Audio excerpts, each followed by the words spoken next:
Star Wars Outlaws has dropped, and a lot of people have been wondering whether or not Ubisoft can actually pull this off. There's been a lot of contentious discussion surrounding this game, and between the tragic state of modern Star Wars releases and Ubisoft's notoriety for releasing generic AAA slop, a lot of people are rightfully questioning if this game is worth the $70 asking price to fully own. Well, we're gonna try to figure that out with this raw, unscripted breakdown of Star Wars Outlaws that was violently convulsed out of us after finishing this game of all time. Spoilers ahead for anyone who cares. What do you think we should do now? I think we should finish all the side quests we didn't get done, and the activities, and more games. I think we should fuck over the Pykes even more, gang. Let's go. They really thought that this criminal network system was gonna carry a lot of the, I guess, the side content. I think it's interesting. It's just too surface level. You know that mission where the Pike guy called us, Gorak, and he was like, "Hey, find this mole for me." I feel like that would have made sense if you were like on his good side. They should have gave us that mission if we were like excellent standing with them. Oh yeah, I forgot about that. At the beginning of the game, we decided fuck the Pykes, and at every turn that we got, we fucked the Pykes over. They were the #1 op. And then we boarded an Imperial ship for the sole purpose of framing the Pykes. And so after our relationship couldn't possibly get any lower with this Pike guy, he calls us up and is like, "Listen, I know we've been through some shit, but I have a mole. I have a spy. Can you find him?" That's I think if I can make a quick equivalent, that's like if you kill the first Maelstrom boss in Cyberpunk, and later afterwards have Maelstrom like, "We got a job for you. I know you just killed our leader, or like one of the leaders practically, but we're gonna need your help. There's like a tiger claw or something that's inside our organization, and we trust you to take him out." Yeah, what made it worse was we were like actually working with the people that he wanted us to find. So he had a Crimson Dawn mole. We walked into the room with full Crimson Dawn gear. He looks at us up and down and says, "Yeah, we got a Crimson Dawn mole. You want to help us? I know you're like getting good with them, but like shit." Did you have the option to team up with the mole? Yeah, so we. Yeah, that was the whole reason. I was getting to that. You know what should have been then? What it should have been was, since he had good standing with Crimson Dawn and not good standing with the Pike, the mole should have came to you for help instead, to like almost the same quest, maybe a different variation of that same quest, but it's coming from the opposite side. I get what you mean. That's an easy way to like repurpose the same mission and make the beginning feel organic. If you are a Pike sympathizer, excellent condition, he says, "I got a mission that I can only trust my right-hand man with." And if you're with Crimson Dawn, they say, a spy deep in content, like, "I need help, you have to find me, come over here." "Oh, that's my Crimson Dawn boy, he's doing spy shit, I gotta go over there." But yeah, when we were driving, we were just laughing because we realized that this guy was calling us for a mission, and then Fat said, "Okay, I'm gonna go there for the sole purpose of fucking him over one last time." And that's what exactly we did. We completely bullied him. And then while we were like, there, reasonably, the only reason he would have brought us there at that point, because we had fucked him over so much, the only reason he would have called us was to set up a trap. But no, he was like dead ass. It was real. "I need your help, guys, please." And then he begged Fat to give him his ring back. He's like, "Fat, please, I know you have my ring, can I have it back?" And he's like, "No." And he just leaves. Yeah, that sounds off. Yeah, and so a lot of the side We content still have his ring. We still have his ring, yeah. In our equipment, Yeah. just sitting there. Give me a ring. On the second row. Is that Oh it? yeah, Gorak's ring. Gorak's ring, right there. And we never even sold it. Ring. We were never able to hit sell all because we wanted to keep his ring for a power stance. So we always had to sell the valuables one at a time. But yeah, I was saying all of the side content ropes back around into the reputation system for the most part. The opening is always just kind of shallow, and it's like, I lost somebody, or go do this compound thing, and then you go do it, and the twist isn't really like any revelation with the character, right? You don't learn more about like this Crimson Dawn girl specifically. You don't learn more about the queen specifically outside of like when you need to talk to her to progress the main quest, the main storyline. You don't really learn more from the side activities. And so it will always kind of come down to like, you could return this to them. It's a fetch quest with a 50-50 at the end, pretty much. So, Crimson Dawn and Ashiga are kind of like, to progress one, you kind of have to fuck the other one over. So we fucked over the Pykes because Crimson Dawn likes that, and then we trade Crimson Dawn rep with the Ashiga clan. And that's what we did, but it was not enjoyable. You would do surface level kind of fetch quest stuff, and then yeah, it would be like, okay, no, this is where we put some Outlaws spice on it, guys. At the end, who are you gonna take it to? Crimson Dawn or Ashiga?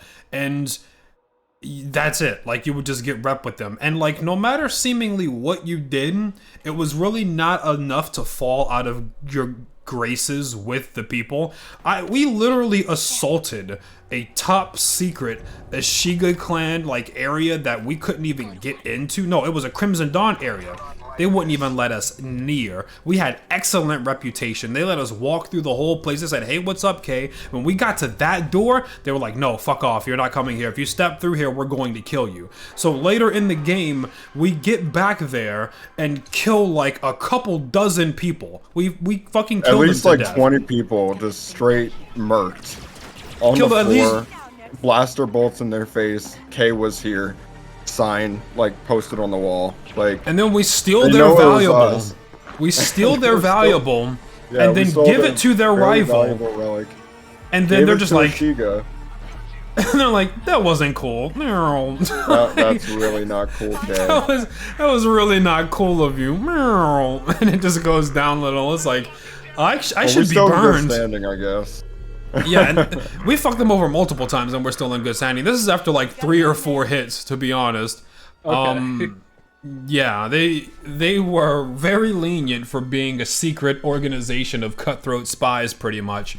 So the 50-50 didn't even feel all that consequential at the end of the day. It'd be like, who are you gonna fuck over? And then it'd be like, okay, well, I'll just fuck these guys over even though I like them, and then later I'll go deliver them something cool, and then it'll go back up. Like, it was just so Ubisoft slidery, you know, just like, oh, just do that to raise that shit. Just do that to raise that shit. It didn't feel like it had any narrative implications. It never felt like we would be burned from the Ashiga clan and we would miss out on a cool side quest where you do this thing, you start doing some espionage, learn us kind of about like how they operate, you know, get some cutscenes, some shit like that. Oh my god, I want to fuck those guys over. I could get locked out of some badass content. No, not really. It wouldn't take very much to get back in. If we wanted to do the hut mission, we could probably make Jabba love us, and like if I had to speed run it, I feel like I could do it in like 45 minutes. How different would the story be if you would like do everything reverse? You teamed up with Pykes and the Kid and Heart Cartel, but Crimson Dawn and Ashiga was just off. Like I don't think it would have changed at all. That's the thing. Like, none of these reps and whatnot really did anything. Not even They for the didn't story. really have an I saw impact. that. I only jumped in just now. I don't know too much about the story or what happens, but I saw that Ashiga member come up on your intercom to help out. That Yeah. was like the only time that has ever happened in the game. Damn. Yeah, Okay. That's rough. Yeah, I that think. that That's happened true. because they're excellent. So pretty much to answer your question, if we loved the Pykes, I'm assuming that he would have just popped up at the end of the game and be like, "Yo, I'm here to help" or some shit. Like that was it. That would have been the difference. Who you're siding with didn't really have much influence throughout the story, I feel like. And I feel like they built the story in a way to where you do go through all of these guys at some point. You have to in order to progress the story. You can't just not talk to Jabba. You literally get captured by him. You can't just not talk to the Pykes or the guys that fuck you over first and you realize these guys are really boring and they suck. Fuck the Pykes. I would be surprised if anybody came through this game and played it and actually thought the Pykes were cool. Like, I just don't get it. And yeah, so you have to go through all of these guys to progress the game. So you can't get burned so bad by any of these factions that they don't want to talk to you. They can't lock you out of anything. It'd be like if you're playing Skyrim and it was like Stormcloaks or Imperials, but no matter which one you chose, you could still get quests from the Stormcloaks or the Imperials at the same time. You could end the war as the Stormcloaks or end the war as the Imperials on the same save. And it's like, what? Well, I guess instead of narrative, how does it play outside of narrative? Like when you're just roaming the maps, I know there's probably like some areas you can't go into, and you're allowed to go into, but is that just it when it comes to reputation? Yeah, the reputation doesn't play. So what'll happen is you have certain areas of the map. If I drive through this area with Pike Syndicate, terrible rating, the Pikes are going to be on my dick. They're going to chase me nonstop. And I have to kind of just like loop them until I get my Deadeye back and I can kill them. Or they run into rocks. The Pike special is literally chasing you so single track mindedly that they crash going 100 miles an hour into a rock and explode. It has happened so many times where they just kill themselves chasing you. So that's funny, but more often than not, they're a nuisance crashing into you, being annoying as shit. So yeah, if they don't like you, you go through the area, kill squads higher. These guys are gonna chase you to the ends of the earth. Or if you go somewhere where people like you, they'll just be like, hey, what's up, dude? Pretty much like the most bare bone change you could do to make an area feel friendly or hostile. And then when you walk up to somebody, all roads pretty much lead to you getting a 50-50 between factions. So if it was on Kuvira, or whatever the snow planet was called, then it's going to be a 50-50 between Crimson Dawn and Ashiga. If you're on somewhere else, it'll be a 50-50 between like Pike and Crimson Dawn, or like Hut versus Pike, or some bullshit like that. Oh, and I was going to say, there's no side quests that begin their own thing. So the stuff that we were talking about, where you do learn and you get like a single cutscene or something where like this girl talks to you or something. These are things that kind of happen after you interact with the factions mandatorily. You have to interact with all of the factions at least once in order to progress the story. You need something from all of them. The name of the game is basically assemble your squad for the heist. So you need to go to different planets, and each time you go to meet up with somebody, they're going to have their own problems that need to be resolved basically through the reputation, the assistance of these criminal networks. So you got to go through them one way or another. And that's pretty much how they're progressed. They're not progressed by you aiding this faction to the point where they welcome you into the fold and they give you these optional missions that expand the world more and their operations and things like that. No, it doesn't happen. You can go do busy work on the side and level them up over and over and over and over, and the only thing you're going to get is a stimulus package, pretty much. Like, good merchant deals. Who gives a shit? Who gives a fuck? This right here is exactly what they give you for good rep. They don't give you like actual new missions or anything to expand the Crimson Dawn story or anything. You know, they don't have their own story besides the main story. What's in the main story? That's okay. That's interesting. So when it says work for hire, likely to give her jobs, is that just like side activities? Or is that like actual... That's just side activities. That's just busy work. It's literally just busy work. So welcome in. You're allowed to enter. Wow, that's an awesome perk. I could have came in like nobody can stop me from coming in. I can sneak in if I want to, but this is just like an RP thing. More work, more busy work. Awesome. Good deals. Who gives a fuck? Look at our money. Where's our equipment? Yeah, you got 10K, I see. I have 10K. Well. We have 10K, and we did not want to spend it on anything. We didn't want to spend it on upgrades. We didn't need the money. Selling shit, it does not matter. We only sold stuff like one time, really, and we didn't need to. So yeah, there's that.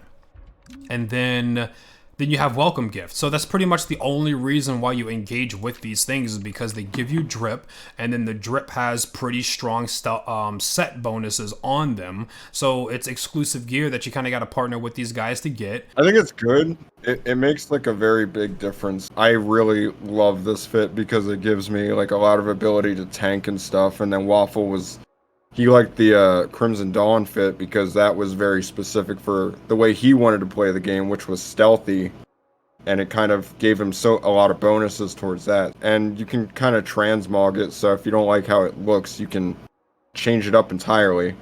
But having this be the penultimate thing for completing a faction just feels underwhelming. There's no what I expected there to be when I saw this criminal network. I thought they would have their plot in the main story, and then they have their faction story. I thought that's what it was gonna be. That's what I was saw hoping this. for. But apparently there's no faction story. Yeah, which is There's, very interesting. Like no main faction story, which is like, damn.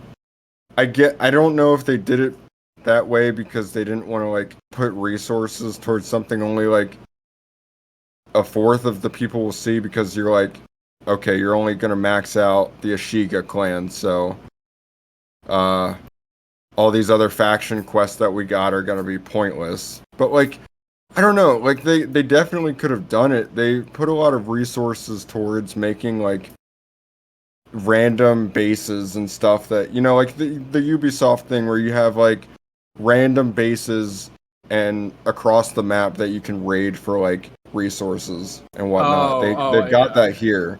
They could have changed that up and had those be actually related to these syndicates or something and story missions rather than just random compounds to raid. I just feel like that would have been way more compelling in the end.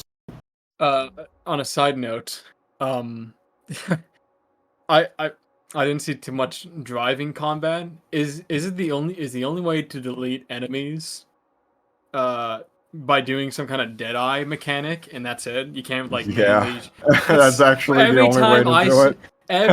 Every single time I saw you guys do that, and I see you in combat, I see you driving around in circles a little bit, putting on Deadeye, and then shooting. I'm like, can they not just manually shoot them?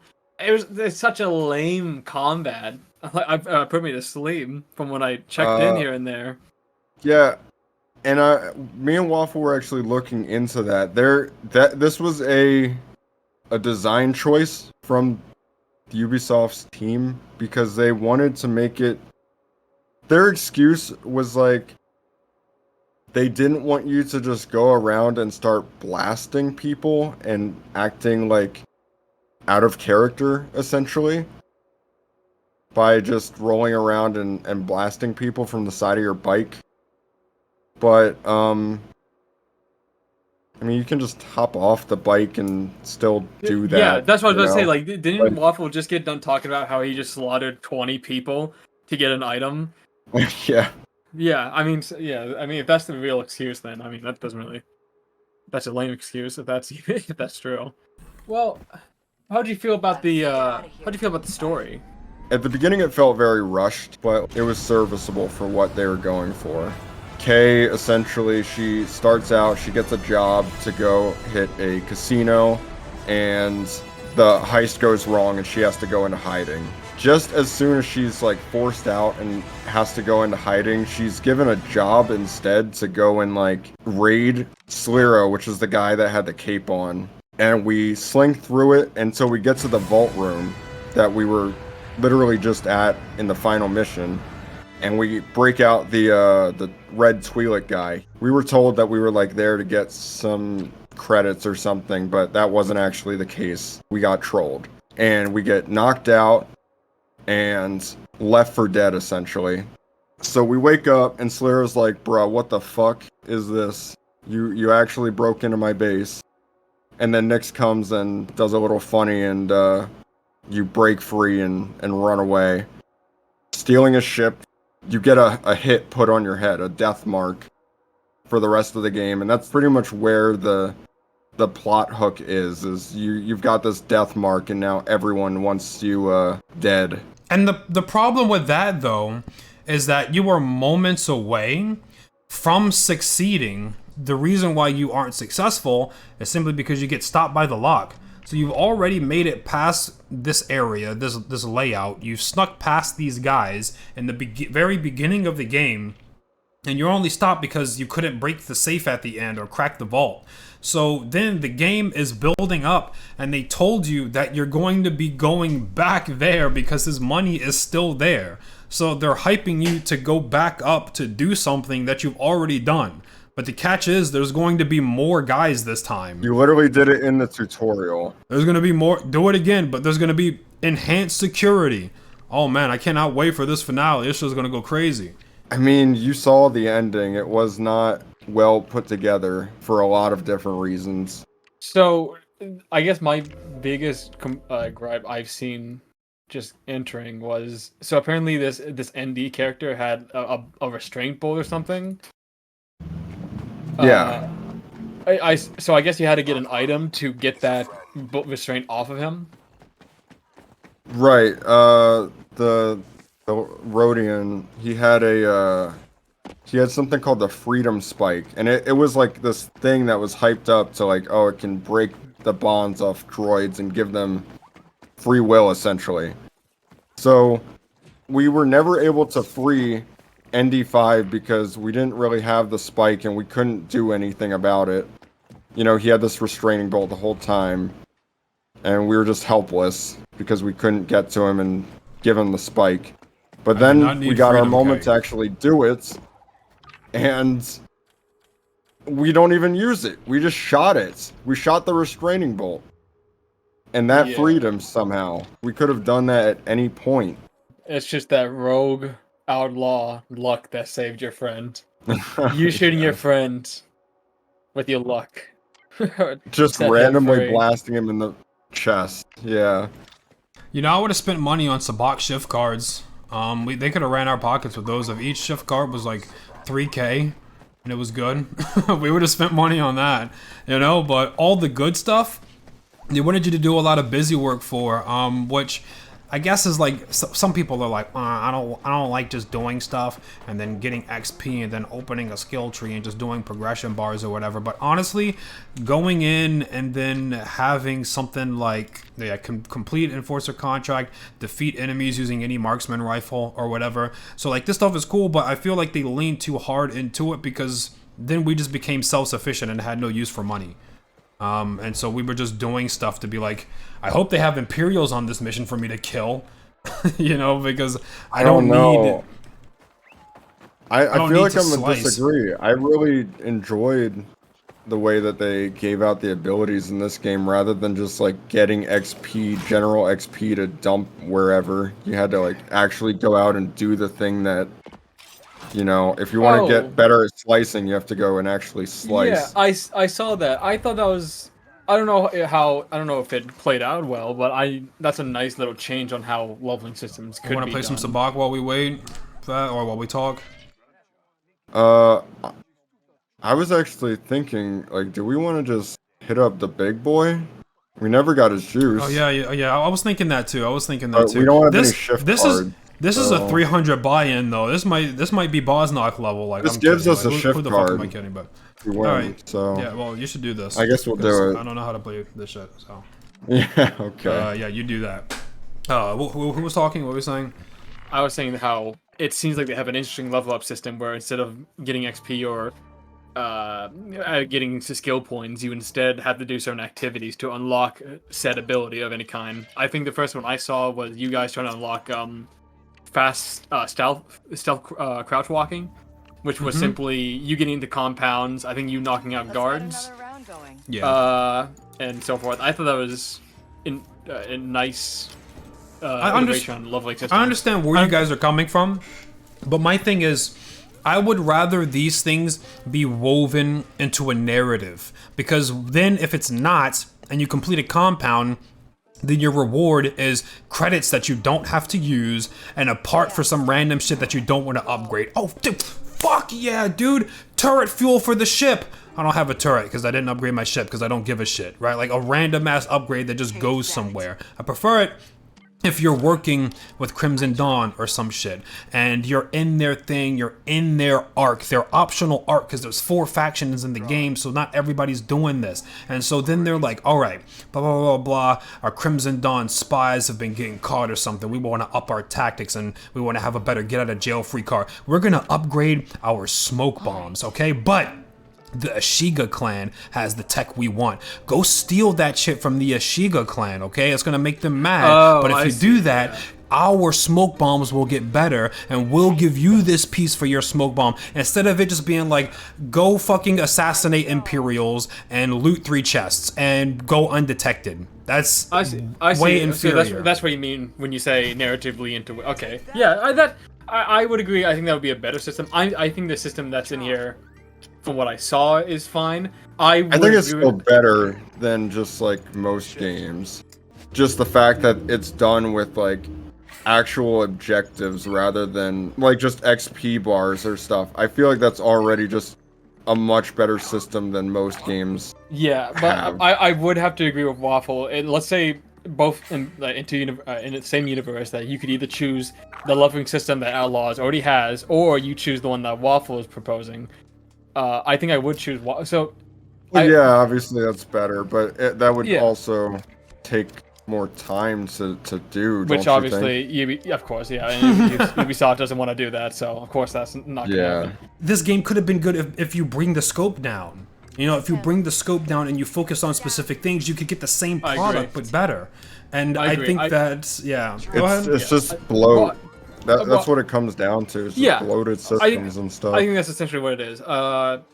Ubisoft when they make a game, they want to do as many different things from different aspects of other games as possible into one video game. They want to have an open world. They want to have side quests. They want to have a invitation system. They want to have a lot of activities you could do, a lot of mini games. They just want to do it all. They want a leveling system as well. They want to spend your money on certain items. They want upgrading for your ship. We want ship combat. We want driving combat. Yeah. I think Outlaws. Some of your games should just be linear. I feel like Outlaws would have been a better game. Building up your crew and whatnot. If you just had it way more linear. You can have. Yeah, I mean that's what Jedi Fallen Order did, and that was a linear game, but it's critically acclaimed for a reason. People really like that story. I saw. And it worked. I saw through some when I jumped in and out of the stream. I saw the art style of the game was pretty good. I saw like this open field with like the trees are blowing in the wind. I saw some of the ship combat. Well, the ship combat doesn't look really particularly good to me. Not mechanically, but visually, it looks very nice. Yeah, it's very it's very immersive. I feel like if you just had a linear story-based Star Wars game, Star Wars Outlaw linear version, it could have been better. I agree, and I recently being in game development and finding people specialized in roles has really opened up my eyes, and it makes sense that, like, say for example, if you're gonna build a racing game, you would want somebody who not only can simply has the ability to program that racing game, but you want to have somebody who has experience in making them good. And the thing is that when, like you were saying, you want to throw the kitchen sink at every game that you're making that's open world, and if it's Star Wars, we have ship combat, okay, we have speeder combat, okay, we have stealth gameplay, okay, we have blaster gameplay, we got all of these things. You need people that are skilled in these things, You have to look at the achievements that they have in that field, and you have to get all of these all-star cast members for each specific thing that you're doing. You can't just fucking pull somebody from Animal Crossing and tell them to make stealth. Not to say that Animal Crossing is a Ubisoft IP, I'm being a bit facetious, but you get the point. Like, that makes it exponentially more difficult if you want to make every aspect that you're putting into the game solid. You got to do that. You can't just pull some fucking guy from another project that had nothing to do with ship combat. You want elite guys if you can, and you're Ubisoft, you're a fucking giant company, you should be able to get that. But it just feels like a bunch of people from a bunch of different like projects or whatever. Not to say this is the actual state of the game. I'm just saying how this is how it feels on the back end. It just feels Right, like yeah. people that don't have experience doing things coming in and doing like the bare minimum for these things and not really understanding how to take it a step further. That could be for a case of not being able to. People aren't listening to them, or also very validly simply not understanding how to. There's so many moving parts in the game. And a linear game can be very tight, very fun, and it is significantly less taxing to produce because, again, there's less moving parts that you have to worry about making good. Everybody wants the open world game, but not everybody can do it well. Skill diff, I'm sorry. Essentially, what we're saying here is, depending on the crew you get, if you don't specialize in whatever mechanic you're building within the game, you are a good, average and maybe good at all, but master of none. Essentially, it's just going to be ending up as average. You're just going to have an average game that has a multitude of average mechanics or activities you do inside. Precisely. That's how we were And feeling that's at the beginning. kind of how it feels. In the beginning, I said very solid 7. I said very solid 7. We were playing, opening up, and then I said this thing's got the potential to move up to an 8, though, and I wanted it to surprise me. I want to play a good game with my time. But Lucas popped in, and then I said, man, this shit is a 6.8.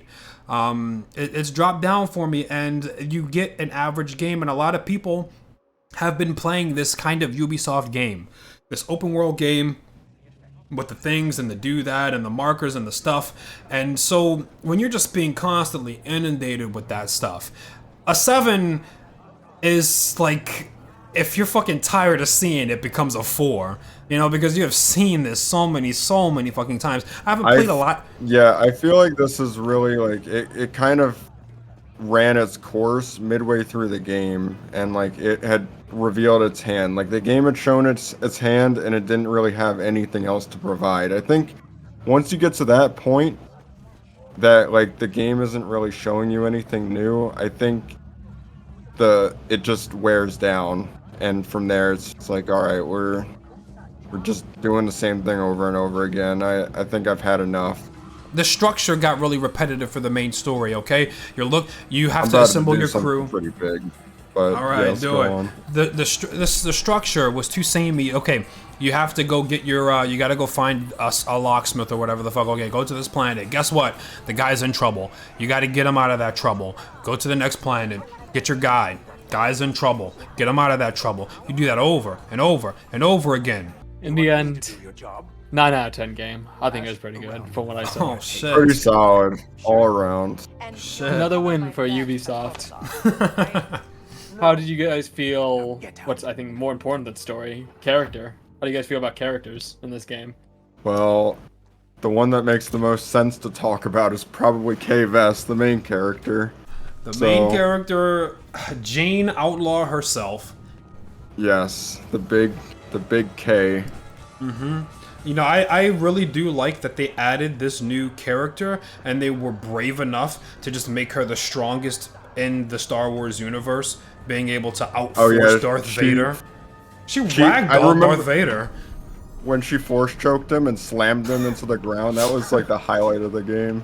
Okay, so K-Vest, what are your initial thoughts? Seriously, I know everyone wants to dislike K-Vest because they think that she's ugly. But I don't dislike K-Vest. I think that she's a decent character, and she's very likable for a couple different reasons. She's very much this underdog, and from the start of the game, she's kind of getting beat down and stuff constantly. You're just constantly taking L's at the very beginning of the game. But in a way, it kind of endears you to her because you want her to start doing better.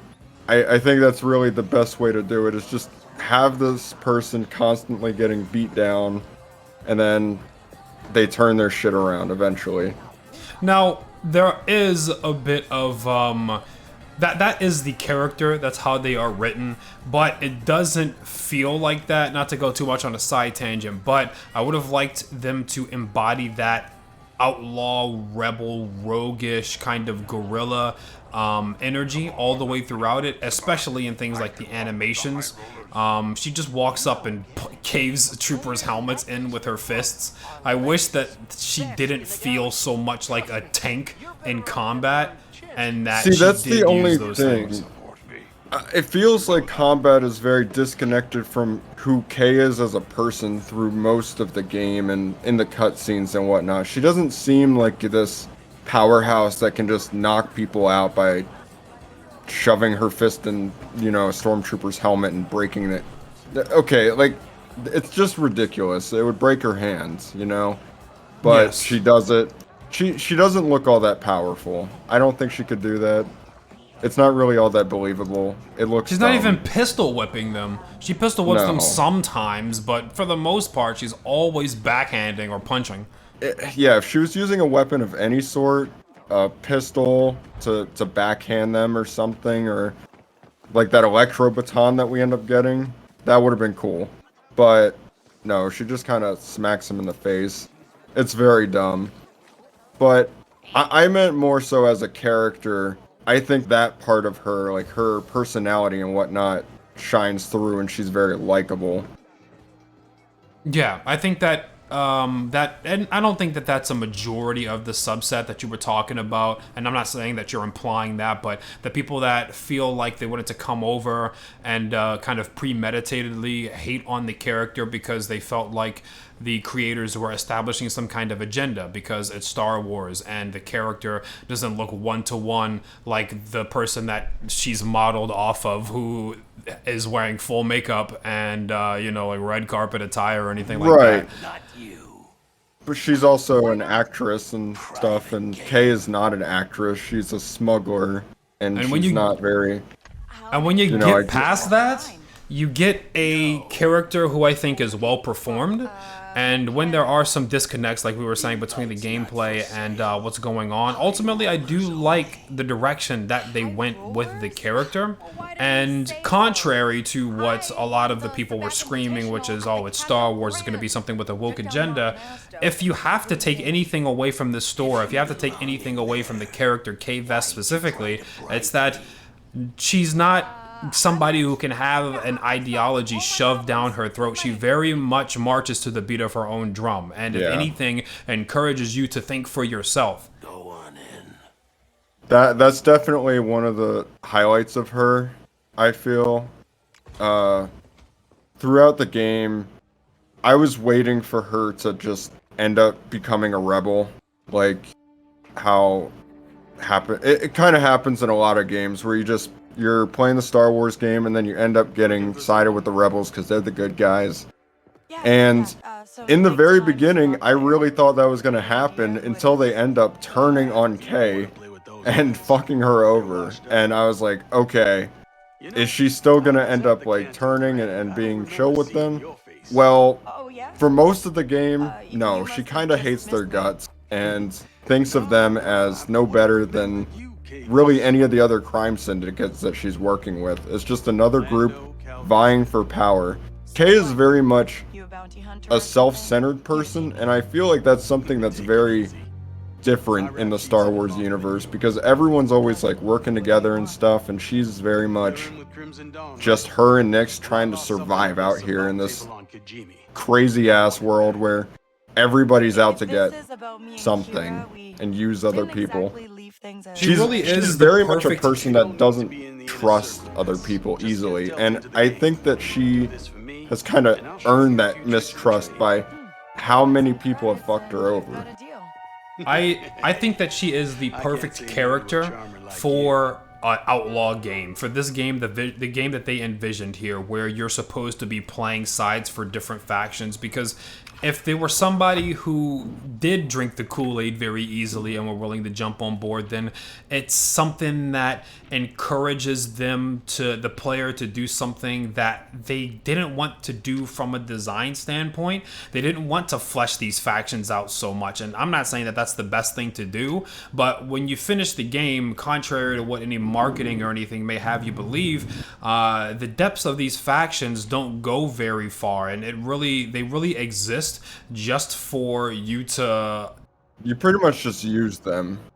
You just use them, and you don't become a part of their system. You're not going to become a homogenized soldier. And so somebody like Kay Vess, who isn't really interested in that life, is the perfect character to put on the screen for a game like this. Though I will say that I interpret the character a little bit differently than Fat. I think that Kay is a rather trusting person. Oddly trusting, but I think that they don't have faith in institutions. I would agree with that, but I think it's more so that she's optimistic and willing to give people a chance until they prove otherwise. And then when they prove otherwise, she holds grudges and stuff, and she does not, you know, she does hold that against people for a long time. If they do screw her over. In the situation with, say, for example, her mom, I feel, what is that? What is that? The situation with her mom, I don't think that it's something that is vengeful or spiteful. I don't think it's hate, or maybe I misworded it. It's not exactly hate, but she definitely tries to set boundaries when they've been crossed. I think she doesn't set boundaries well enough in the beginning, and then when they're crossed, she like tries to set them, but doesn't really do all that good of a job because she's still trusting of people naturally. Yeah, I think it's kayfabe. I think it's a facade. It's a character that they're playing, and it's like a first line of defense, a first or second line of defense for her, because it's like she's trying not to get hurt again because these people had hurt her before. So she's playing the outlaw character. Yeah. Yes, but she's not. So now, what we didn't like, the main big bad, Solero. Oh my God, he was so poorly written. Corny. He was just mustache twirly, like, I am bad guy of all time. The baddest of all time. He opens up the game, just to let you know how bad he is, he opens up the game by executing an entire room full of people after doing an evil villain monologue.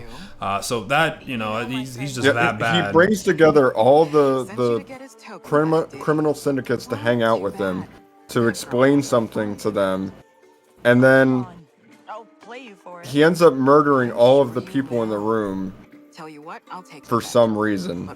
I guess you could say it was to send a message, but it's like these syndicates have already dealt with him before. They know that he's a sleazeball. They don't trust him. But they were willing to send these representatives out again to speak with him, and he just murders them all for... I guess he was just trolling. That's all it was, is he was just trolling. But that's not well written. It just seems stupid.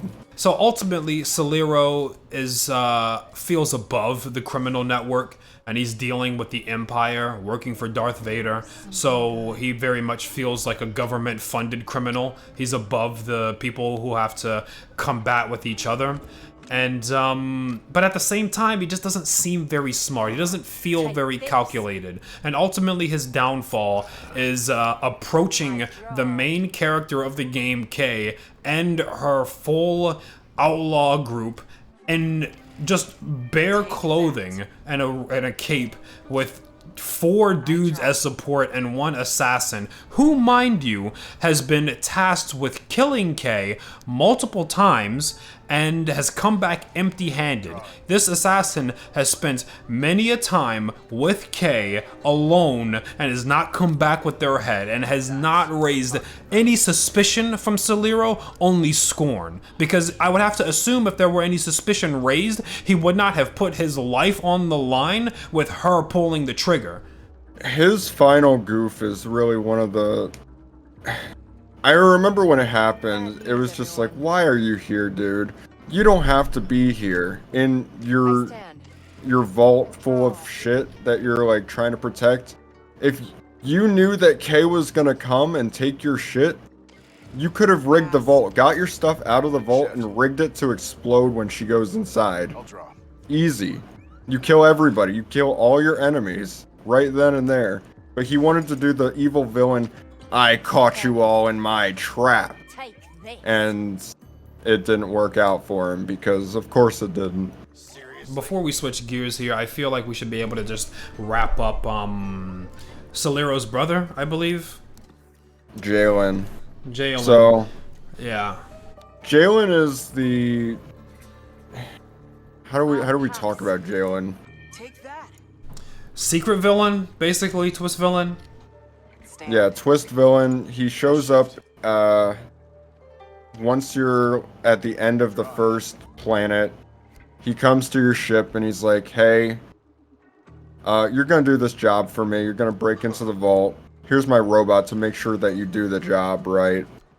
And he seems like he is on your side in a way. He wants to stop, or he wants to screw Slero over because reasons. He just doesn't like Slero, and he's got everything, and he wants it.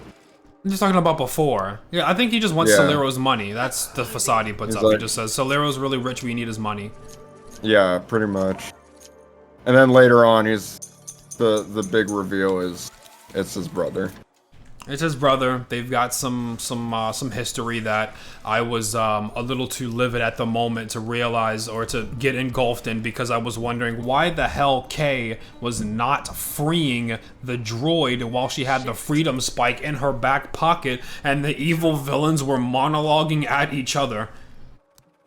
Yeah, the evil villains start monologuing, and Kay, who had snuck in to free the robot from Jalen's control, decided to stand around doing nothing and just listen to the monologue. I guess she got enraptured by what they were saying and the twist reveal. She was stunned. Didn't free the robot that she came there to save in the first place and turned on... Like she could have done that and then turned it on both of them.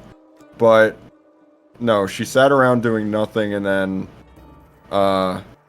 and ended up in like this giant chase where she nearly died because of it.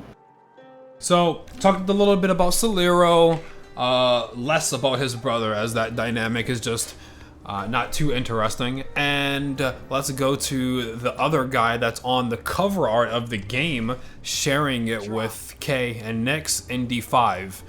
We got some thoughts about ND5. Yeah, he was not executed the way that they intended, I don't think.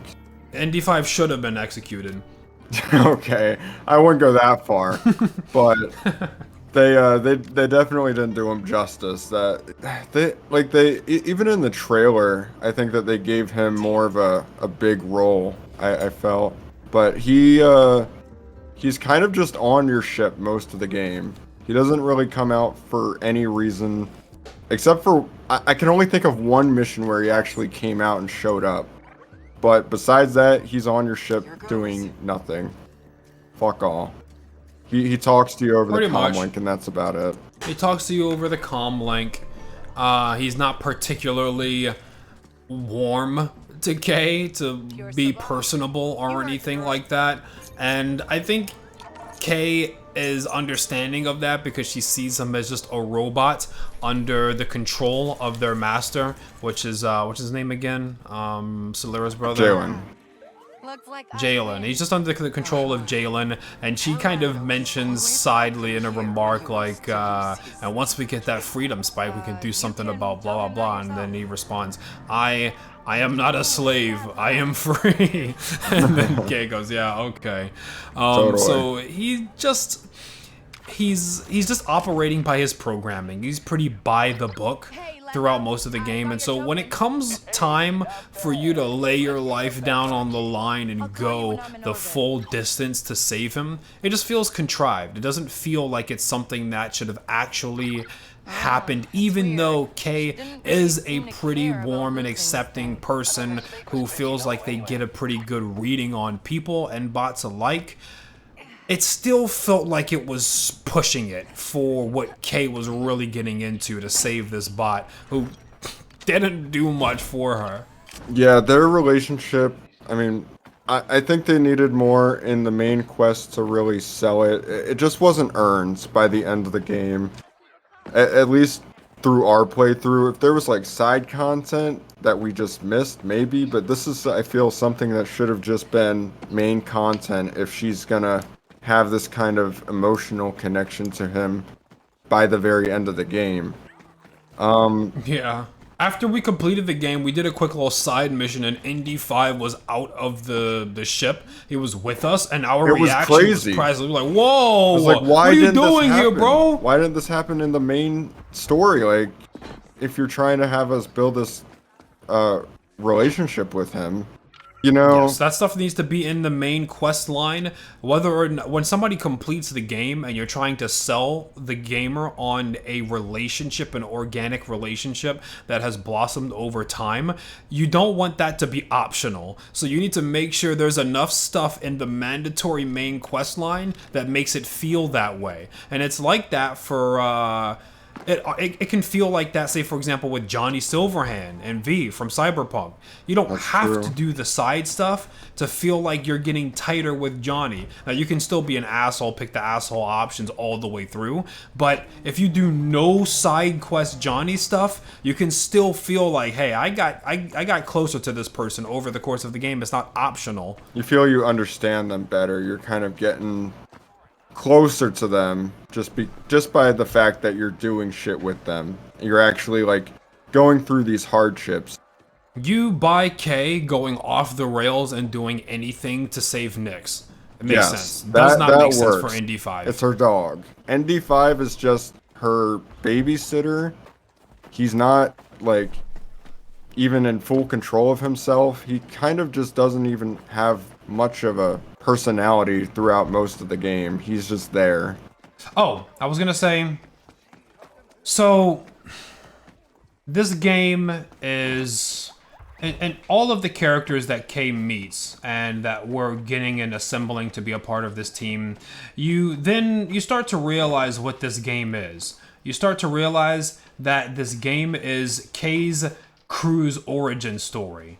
This is the beginning of their crew, and this is supposed to spawn 2 or 3 more games out of it. Whether or not they get that, it's looking that's a different conversation. Probably not gonna happen. But let's be real.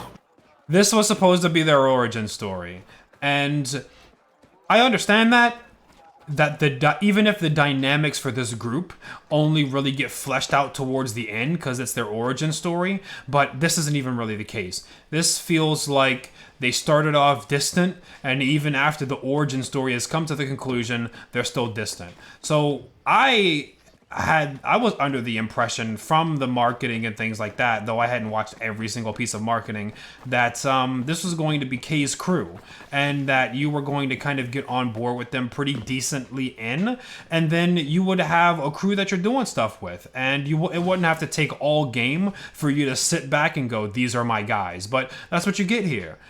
Other games, I feel like, can sell relationships with characters a lot faster. This game took all game to do it, and still weren't quite buying it by the end. Even the relationship with the assassin. I can get how the assassin would open up to Kay and realize that there's a big score on the line, take a bold move and screw over your employer. But at the same time, they're just a little too tight, too quick. It was definitely too quick, but I still bought their relationship more than I bought the one between ND5 and K, just because they actually went through a life and death situation with each other in Jabba's palace where they're both about to get eaten. You know, there was something there. I think that they definitely did jump the gun in a bit and establish their relationship and their ability to work together really well. Way too early, but it's still more than we got with ND5 because there was nothing like that where they were both in a situation where they could possibly die together. At a certain point in the game, I realized that ND5 was not as cool as he looked Like, his design was really cool, and I did want to see more of him, but at a certain point of the game, I was just like, okay, the assassin girl has been out of commission for a while. Honestly, I want to see more of her than I do Indy 5. Indy 5 is just playing the same character, and he's not changing. I don't want to be free. All game, I don't want to be free. I'm fine. This is my job. I don't want to be free. I'm like, okay, dude, alright, I guess this is just your character. Can we get somebody else on screen now? Yeah. He didn't really develop much when you did see him either. So yeah, it's just he was kind of one note. It was disappointing. All right, so we talked I about wanted him to most be of the cool, cast. We don't man. need to talk about. I wanted him to be cool. I wanted my space found family romp that's a little bit cheesy but heartwarming and makes you feel good at the end of the day while not becoming a rebel and doing an original Star Wars story. So there we are. There we go with the characters, story. Honestly, dude, we already said it earlier in this video, but this game would have been a lot better had they just scaled it down. Imagine the time that they took to build up the Grunglin bombsmith, and the time that it took to build up Waka for his betrayal that nobody gave a shit about, and all of those other factions like the Pyke Gorak guy, all of their screen time. Imagine what could have happened if we would have just given that screen time to the assassin. Or to if we freedom spiked Indy 5 earlier and gave that time to him. You know, just imagine if we took all that bullshit out and we just told the story like that instead of going superficially wide on everything. I would have killed even for just a story of Kijimi by itself in a vacuum. Imagine playing, imagine being in that plot that eventually boils down to you can choose to either instill the younger princess on the throne and usurp the mother, or learn about and stick with the old guard. You could have done that all, and then you have that third-party faction, which is the Crimson Dawn. The game would have been so much better if it was just Kijimi, Crimson Dawn, and Ashiga. This just seems like a common Ubisoft problem where they bloat the game so much just to make it feel vast and expansive, but they don't have the resources to actually pull it off and make it work. It could have worked better though, like if they had just scaled it down and done something more contained. There's nothing wrong with having a linear game, you know. I mean, just look at Jedi Survivor, you know, it's one of the most acclaimed Star Wars games of all time, and it came out recently and it's linear. It's not like it's an old style that's just doesn't work anymore. For me personally, I've never really fucked with the choices matter heavily. It's never really added too much to my experience to be able to do a choice rather than a character simply expressing themselves through a story that's reacting to that character as they learn and adapt. The choices haven't done anything for me, and more often than not, because making a choices matter game is so damn difficult, more often than not it leaves you kind of with a sour taste in your mouth because you feel like it wasn't as fleshed out as it could have been. I love me some narrative-focused story games with no fucking dialogue choices. Not to say you know that Mass Effect's not good, but yeah. I agree. If you're not all in on the choices matter, then you should just forego it in general. You should just make a story-based linear game, and that'd be fine. It was ridiculous. So there's this thing that happens, and I think this was like the most jarring thing ever, like with the whole choices matter thing. I mean, we already talked about the whole issue with Gorak going to him, the Pyke leader, after we clearly like made him hate us. Yeah. Like that was one thing. But then there was this one thing where we were given a task to essentially do a coup against the Ashiga clan leader, and we were going to replace her with her daughter. And the reason that we were doing that, it was like something for the Crimson Dawn. So like the Crimson Dawn wanted the Ashiga clan in their pockets. So they were like having this princess as a figurehead while they were like clearly gonna be like behind the scenes, you know, working them. And the mission was kind of like structured in a way where we were just given constant missions saying like, okay, you're gonna go in, you're gonna like do this coup. And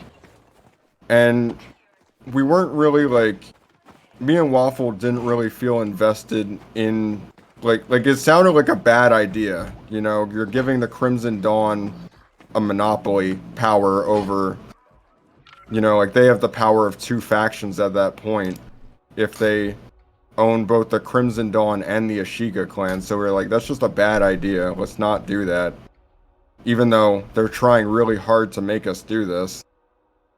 So you went for the queen. So you had the queen stay? Okay. Well, yeah. So we were thinking like, at first, we wanted to like learn more about the queen to see like what her problems actually are, because the game was like saying, oh well, the Ashiga clan, they're in with the Empire because the queen's retarded. So we wanted to go and actually talk to the queen or get missions to kind of like see more into that side of the story, get their perspective. But we didn't get anything at all. And then we went into the mission with the coup because we were kind of, that was the only thing we could do. And we got to the end and you know, it gave us the choice. It was like, do you want to kill the queen or do you want to side with the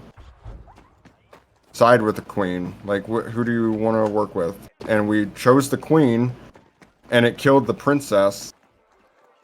And the cutscene that followed after completely, like, treated it like we had just executed the queen, even though she was fine. That seems like a big slip up. I take your word for it, but that seems like it didn't. That seems like it wasn't an obvious very, thing to like see and like fix if that's the case. It wasn't very like. It kind of didn't. It wasn't direct. It didn't say, "Oh, you killed the fucking queen. Good job." It was more like. Oh, it was ambiguous about it. Kay was like, "I didn't know I was going into an execution." And the Crimson Dawn lady is all like haughty, like, "Oh, you fell right into my trap." But like, we quite literally didn't win because we didn't do your job that you wanted. Okay. So like, why are you acting so snooty like you won when we like fucked you over? By the way, I'm glad that you mentioned that. It bridges into something else, and this is similar to where if you actually try to interact with the politics of the thing, the game railroads you into the main quest line, and they want to let you politic when they want to let you to, and it's often deeper in. So we had just left the starter planet. And that is there where they teach you, okay, so you need to mind your reputation. These factions are going to have different bars. Excuse me. These factions are going to have different bars that you have to deal with. And you're going to have to basically like play Abacus Simulator and slide this thing left and right and do that thing. And so we're like, okay, cool. I got you. So when we go to a planet, we got to figure out who the big boss is. And we got to get in good with them. Simple. So the next planet we go to is Tatooine. Because I'm the least excited to go to Tatooine, and I figure if we go to Tatooine, we can knock it out of the fucking way. So the only thing that's left are good-ass planets as we're ramping up towards the end of the game. So Tatooine we go, and Tatooine is controlled by Jabba the Hutt. So Fat really wanted to ally with Jabba the Hutt and do Jabba the Hutt missions. So we touch down in Tatooine, and we're supposed to find this. We're supposed to like find somebody for our crew, because that's the story of every goddamn planet. And so we get there, and the first thing the game forces us to do is fucking slaughter Hutt men. We have we're there, we're in town, and we're forced to ally with this sheriff woman thing that is like defending the town. And so yeah, we immediately just start fucking killing the Hutts. And then Fat's like, oh man, this sucks. Like I didn't want I actually wanted to work with them. And I wanted to work with the Hutts. I couldn't really do it from don't have a choice in the matter. I'm killing all their dudes. And then we decide, okay, well, like we can fix this. It's okay. We're chilling. We're chilling. Let's just go to Jabba. Let's like try to start doing some missions. Let's like make him love us. You can't do that. You can only start interacting with Jabba once you progress the main story enough to the point where he captures you, right? He captures Nyx and actually tries to steal your pet. So like he does like one of the literally like worst things possible, and that's the only point where you can actually start interacting with Jabba and doing his stuff. It seems like at that point, like, why even work with the Hutt in the first place? You're killing them, they're doing nasty shit to you, why even work with them? Yeah. Oh, whoa. You good? What I was gonna say was, before this, if reputation should be important, but if you had not killed the queen and you killed the princess who was working in the Crimson Dawn reputation should have gone to near zero. Isn't that taking out an entire faction? That's their fucking grand strategy that they've obviously must have been planning for a long time. And sorry, I was muted, but I was saying, yeah, like Jabba fucked over the pet and that's why he's terrible. Reputation. Like Fat was like, hell yeah, I want to work with Jabba, right? But Fat didn't get organically fucked over by Jabba. He didn't go there of his own free will, start doing quests, and then realize of his own free will that this Jabba guy is kinda sleazy, and that he'll do things just because he finds it entertaining to him in the moment. So he gets fucked over by matter of consequence of the main story, and then they're like, okay, so now that the stage is set and Jabba just almost tried to eat your dog, you want to do some missions? Yeah, you wanna work with them now? I think I want to get off this planet. And you know, I didn't even finish with the Ashiga clan because when we were doing that final mission, like Kate even fucking talked to them and was like, "Hey, how's your new queen?" Like what? What? Y'all, they didn't have a new queen. We literally chose not to give them a new queen. Why are you saying this? They should have said, "Are you stupid? We didn't get a new queen." They did. They literally said that, like in the mission. They were like, "We have the same queen." What? Oh, I guess you want the now. queen is the queen. Yeah. So that dialogue and that cutscene where the Crimson Dawn acts all haughty-taughty for you messing their plans while they think they're succeeding. That's those two scenes. I don't know how you can not notice that problem. Taking your word for it, it feels like they just went and done it. They didn't even look back on what they did. So so you probably would have had the same cutscene then if you had killed the queen. That would have made more sense. But I guess the Ubisoft or the developers or whoever's in charge of cutscenes didn't look back to see if that made sense at all, whether it's you did it or not. The Crimson Dawn girl basically said, "I shat my pants on purpose," and you were just like, "But why? Because politics. You didn't get what you wanted." I'm bleeding, making me the victor. The most epic thing that happened on the snow planet was, one, snow fell, and two, there was like a whole 2-minute long quick time event of like eating at a food booth. It was fucking awesome. We just walked up to the stand. This robot that was I forget the robot's name from Diamond City that gives you noodles, Takahashi. It was Takahashi-esque. He just comes and he's just sort of whipping that shit up, and Nick starts slurping up some soup from the side, and then you're eating on the other side. And you gotta hit the QTEs. There's like 20 quick time events that you have to hit in succession. I thought we were so back. We landed on the, and then, okay, I'll go slow, but I thought we were so back. I saved the snow planet almost for last. Finally get there, touchdown, and we got a 20 quick time event long food sesh where you get to give Nick some amazing food to eat yourself. I'm like, dude, we are back. We might turn it around here. And then the Ashiga, we knew they were kind of like Japanese themed around there. We flew through the space nebula to even get through them, which was really cool. It felt like we were about to do this shit. And then we pulled up the map, and realize that the whole Ashiga situation is localized entirely to one city. It's the only part of the game that doesn't have a full open world. I spent time on fucking Tatooine. It had the best stuff in it, and it was all localized in this like really tiny city, which was like kind of crazy. If you think about it. Oh wait, the other planets had like an open world you can drive around. Every single planet has an open world except for Kijimi. Oh, Kijimi. Yes. The snow planet. And that was the only one that I was actually interested in. Yeah. I mean, it's a cool locale. They should just not even have it then, if that's the case. They should just had that city and this problem placed on an already established city where you can already roam around. Yeah, I don't know. Hey, well, Fat, what's your final review score? Oh man, I wanted to give this game a 7 at first, but I feel like as it was going along, it has a lot of stuff that it does good, but it also has a lot that it does bad and poorly and just mediocre. I feel like it falls into like 6 territory. Yeah, I wanted it to be a 7 too, and I was hoping that it would surprise me and be an 8, but I cannot give this game a 7. I cannot. There are other games that are so rough.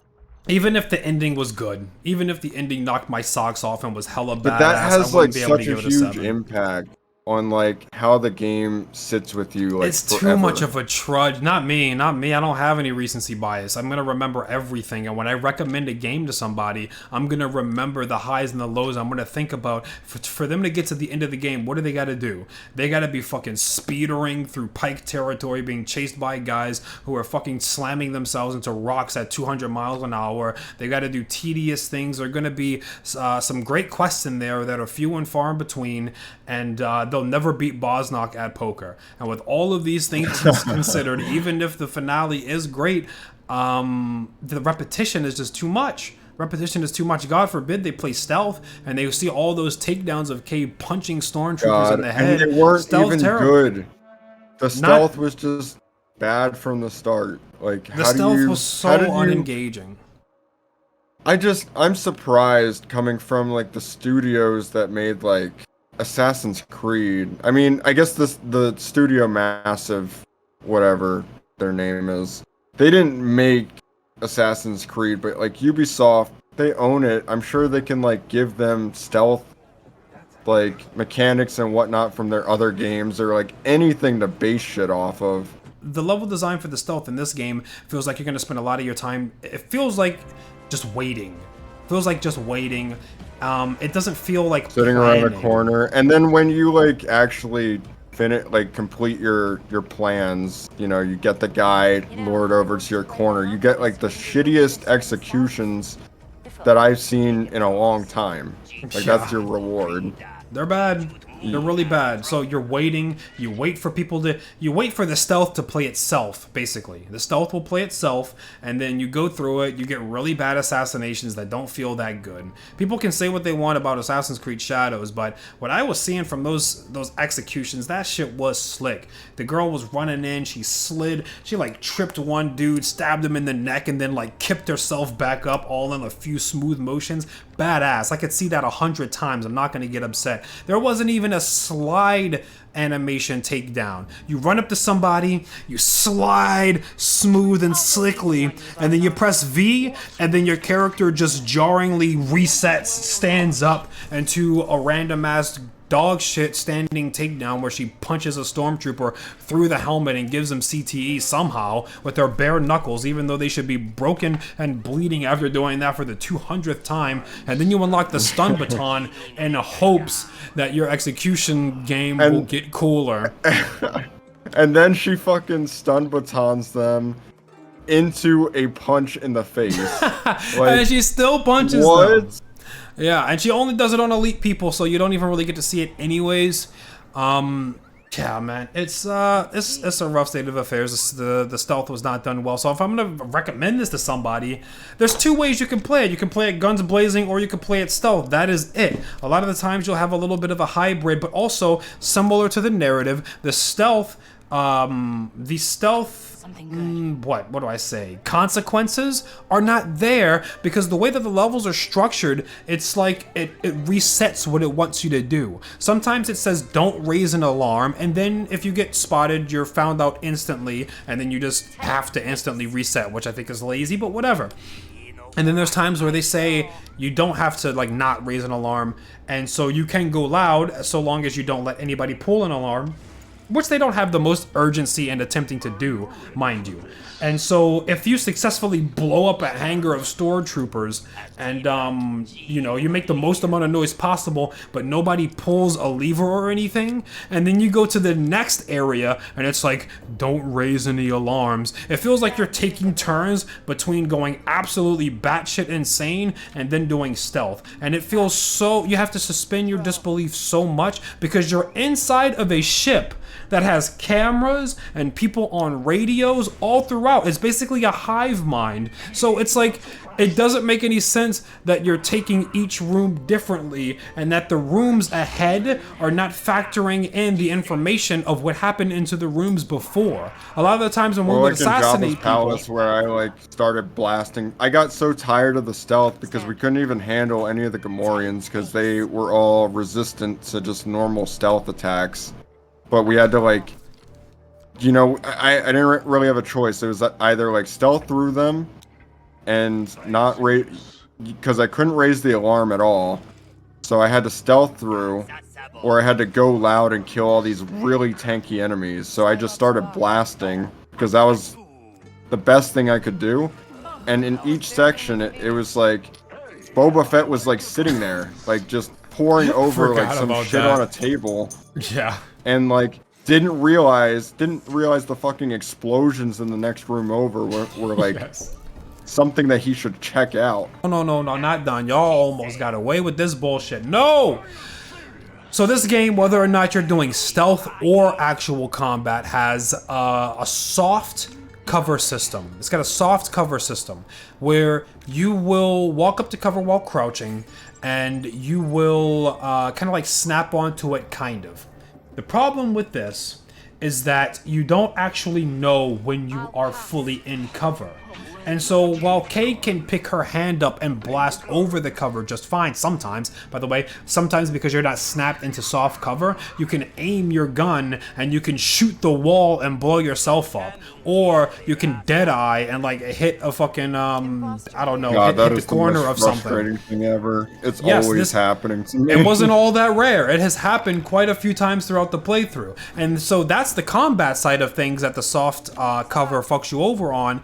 In the stealth side of things, there was a very key specific time that I'm probably just going to play at this point where I was behind cover, the character's crouched down, her hand is basically on the case, and there's this guy that comes up within melee range. If you're in cover and somebody comes within assassination range, you're supposed to be able to press V and you will get a special cover takedown where you pull them in and assassinate them behind that cover you were on. But because you don't quite know this, the cover system is so vague, like early in. Later in, I realized that a lot of cover was actually not cover and it wasn't going to work the way that I wanted, which is a whole nother problem. But while you're still figuring that out, there's gonna be a lot of times where you figure that you're in cover, somebody comes close to you, you press V, and instead of getting a cover takedown, you leap out with these dinky ass punches, start punching a stormtrooper in the head, and I don't have to explain to you how that will easily fuck up your stealth run.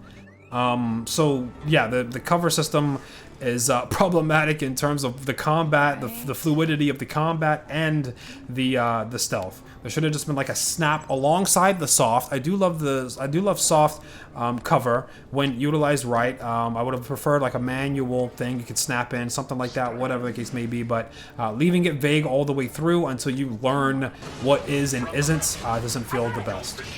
Okay, so yeah, we've talked about I guess we kind of lightly touched around the combat. We talked about stealth, but combat-wise, I actually enjoyed it for the most part. but I want to hear what you thought about it. For me, I think the most comparable game to this game's combat is Control. In Control, you have basically a blaster, and the blaster can be fashioned in a variety of different ways. So you can have a railgun, which was my fucking jam, and then you can press R and have it change into an SMG, which was also my fucking jam.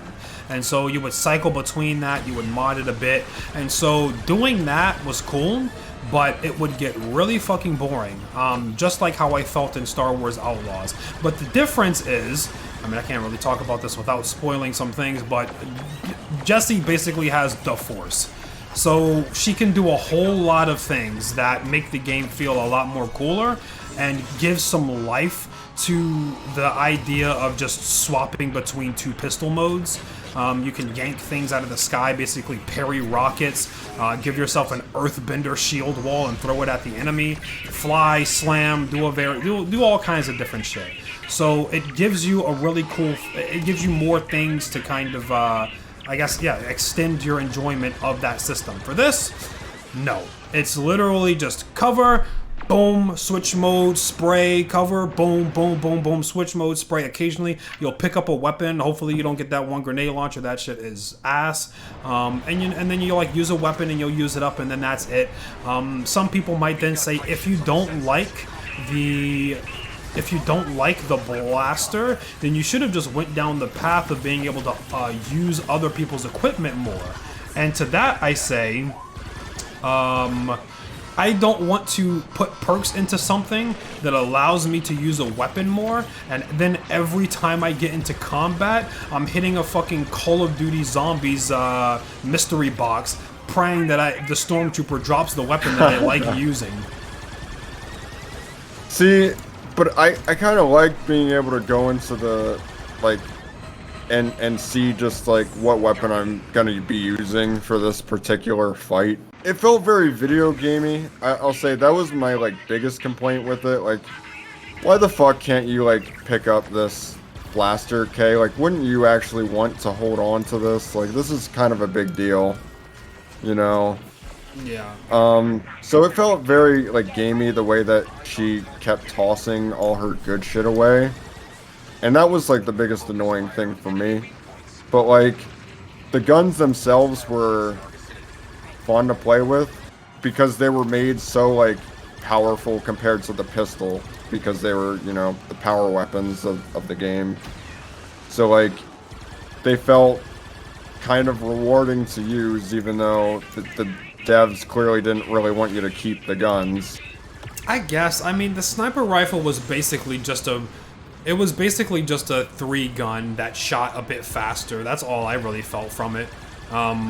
And I, like, the sniper rifle would drop, and I would just ask myself, do I really want to bother picking up a sniper rifle and, like, using this scope and zooming in and shit when I could just keep on blasting? And I was just like, I'm not even going to be bothered to pick the thing up. It's basically what I already have in my hands, except it's closer to hit scan than what I have. Faster projectile. It didn't feel all that cool. I mean, that the blue grenade launcher that I committed war crimes with was fun, I guess, but, you know, it's only got like 8 shots in it. And it doesn't really do much to change the gameplay. The guns don't, at the end of the day, whichever gun you pick up, you're still very much playing the same game, and you're not really doing any cool shit mid-combat along the way. Like Watch Dogs, you know, if you can use there's a variety of different guns, but you also have gadgets and things like that to throw out while you're doing your thing. I mentioned Control. You have all of those different tools to use at your arsenal. Those are the games, when it comes to, like, single-player games focused on guns, that I find the most engaging, that you ideally, at most efficiency, you getting through the game is using your tools in a strategic way, as well as fighting, and not just purely your gun skill. And I feel like a lot of Star Wars Outlaws encounters comes down simply to your gun skill in the fight. Yeah, I mean, at the end of the day, but, like, so what you're saying is that there just wasn't enough, like, versatility there wasn't in enough terms of, versatility. like, Nyx was basically useless in different things to combat. do. Yeah, it would get to the point where like the enemies had, I guess they were like tougher or something, and Nyx would jump on their face and he would just bounce off. You know, a good amount of the guys, he wouldn't actually be able to CC It was them. just the elite enemies that was the case. Just the elite enemies. Well, even without that, using Nyx in combat just felt a little too sluggish for me. Like I'd have to press Alt and I'd be getting shot at, and then you send Nyx with a left click, he starts running in there, and then he jumps up on their face, and then it's like during that time, I'm being shot at. I could be shooting him and CCing him so he's not doing damage to me. If I shoot him, he will be CC'd, and I won't be taking damage. But instead, I send Nyx in, and Nyx is going to take at least 5 seconds to jump on his face, and I'm going to probably take damage At that point, in you that could have time. killed him. Yeah, But, I could have killed him it or was at least useful stunned when him. you were fighting multiple people so that you could, like, send Nyx in so that you're not taking damage from 2 people. You only have to worry about 1. And then it's like, okay, he's doing that. I got this guy. Like, I get you. It was useful I get sometimes. you. It was useful sometimes for sure, but Nyx is an old dog with one trick in combat. That's the only thing he does. He never gets anything else. I don't even know what the hell else you would give Nyx, but you know, again, it's the same thing over and over and over and over. Yeah, some outlaw gadgets would have been nice. Some scrappy K-Tech, you know, something that felt like grimy and clever, maybe a bit cheeky. Something that's just like, oh, okay, all right, that's sly. But no, it's, you know, you play K like a goddamn marauder, and you sick your dog on people, and you do that for I don't know how many dozens of hours, and that just didn't feel amazing. It didn't feel all that great for me. It felt pretty fucking boring, and a lot of the times when I was switching back between my blaster and whatnot, I was like, I wish I was just playing Control again. Because that was more fun, and I had the Force. I was basically a Jedi, so it was cooler. Well, that is an issue with a game where, you know, they're strictly not doing a Jedi. Is she kind of just has whatever is available to her. I'm not saying that she should have been a Jedi or anything, right? But even Agent Sin from SWTOR had more gadgets than K. Right, like you remember Grizzly's character? Yeah. Like he's got like the shield wall that he could pop up. Boom, he's got the shield wall. Okay, he's blasting. And then he had like, I don't know, this little medic robot that would pop out of his back, spray him down with some nanites or some shit. And then he had like his critical target analyzer. Pew, you know, hit that shit. He's gonna do more crit damage. Like, honestly, I would prefer to play fucking tab target combat Star Wars: The Old Republic Hunter than K. I mean, maybe that's a crazy take, but I think that that's more engaging. Call up your ship, Skorak. I'm working. She has like, what does she have? She has the smoke bomb. She has Nyx. Smoke bomb, Nyx, yeah, and smoke bomb is practically useless until you get stunned, and you're not gonna get stunned super early. So for at least half the game, your smoke bomb doesn't really do shit. Smoke bomb doesn't work like how I thought it would. I thought I'd be able to do smoke bomb, and people would be like, "Huh, that's weird," and then you would be able to like vanish into the shadows. But when you do smoke bomb, it's so loud, it sounds like a giant ass firework going off. The whole compound basically gets alerted when you do smoke bomb. So it's like, is smoke bomb a stealth tool or not? I don't know what's going on here. More often than not, it's not even worth doing smoke bomb, because if somebody yellow spots you, you might as well, like, if you're stealthing, you probably have gear that lowers their detection time and things like that. So if they yellow spot you, you can either smoke bomb and make your situation 10 times worse by alerting more people simply by the sound of that damn thing, or you could take your chances and just try to get around a corner for him to not see you anymore. And so I just stopped using smoke bomb as a stealth tool, and then when I got concussive smoke, it then became a combat tool because it stunned people. So yeah, she's got smoke bomb, and again, I went off on that because it's only useless when you get concussive smoke. If you don't have concussive smoke, smoke bomb really does not do shit. It buys you a second and a half. Lose you. Like, yeah, it's weird. I'm not really sure how well the smoke bomb works. I didn't really even use it enough. because like, I mean, it was on the Z button. Like, who the fuck's pressing Z? I like Z4 key. Better than fucking 5 for do not binoculars, like but Z. I like Z. I fuck with Z. I press Z a lot. Z is my sorry key for Overwatch. So I'm pressing. But that's pressing for like Z a voice quite bit. line, not like an ability button. I've never. Okay, I mean- your voice lines on Overwatch might as well be an ability, dude. Like, you can save lives with that shit. That shit is an Tilt the ability. enemy so hard that you like save someone's life. There's Deadeye. Deadeye is another ability. Deadeye she isn't has. there, but Deadeye didn't feel good to use for me. Deadeye just felt like a cop-out. I mean, like... I'm not Especially gonna... during the speeder driving sections. Oh my lord. I did Yeah, not want to use Deadeye for literally everything. I wanted to like actually have to do something. Yeah, it feels like To, Deadeye is the earn game those playing wins. itself. And then Deadeye starts to get so goddamn crazy where you can just start tagging, I don't know, 5 or 6 people. And it's just like, okay, you guys are wiped now. And then boom, boom, boom, boom, boom, boom, boom. It doesn't feel as... It's supposed to make you feel epic, but I got more so the vibe that I was just kind of like not even playing the game at that point. That's something I want to talk about though. That is very interesting. I'll be right back though. I gotta do something quick before we go off on that. All right. Holy shit! I did not know signing up for the hut missions meant that I was gonna be doing all space combat. What the fuck is this? This is like a crazy amount of space combat.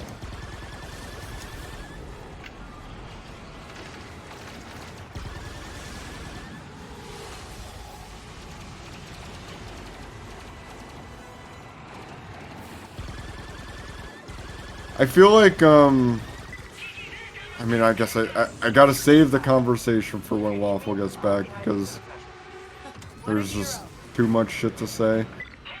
But I feel like, for saying that it's a 6, it sounds like we hate it. Like, I am back. Welcome back. I was just saying, like, for a 6, I know we're tearing it apart, but, like, there is good things about this game, and I think the reason why it's so easy to, like, point out all the bad things is because, like, I think that this game has a lot of potential. Like, it was so close to just being a pretty damn good game. I think so too. I But really it just, do. like, fell apart. It dropped the spaghetti at the last second. And, like... It really had the potential to be an 8. It really did. And all it had to do was like remove a planet. It needed better, the development needed better resource management. Needed more refined. Like, Yes, it needed that's just more it. refined. It needed more They needed to go polish. less wide. They needed to go a bit more narrow.